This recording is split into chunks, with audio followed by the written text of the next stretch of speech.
Țara Bună.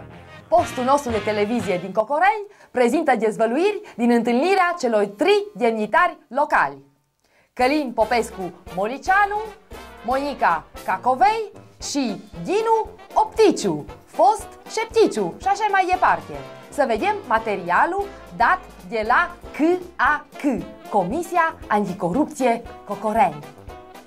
Capul răutăților e părintele Opticiu.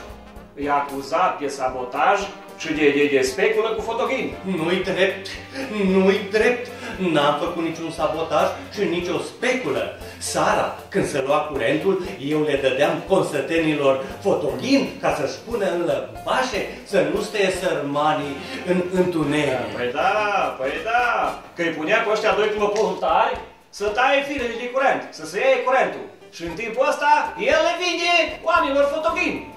Viceprimarul Molicianu, corupt, știe de sabotaj, dar nu a anunțat intervenția numai dimineața și toată noaptea oamenii consumă fotogini. Nu e adevărat, nu e adevărat. Doamna Cacovei, responsabilă cu corupția din sat, e acuzată de tăinuire. Nu este adevărat! De unde să știu eu că el știe despre speculă și despre corupție? I-am prins eu pe dăstri când s-au întâlnit să împartă banii de pe fotogini. Ba nu, pe mine m-a chemat Molicianu să-i dau niște fotogini. Nu este adevărat, domnule. Eu am chemat-o pe doamna Cacovei ca să analizăm frauda făcută de părinte. Minte!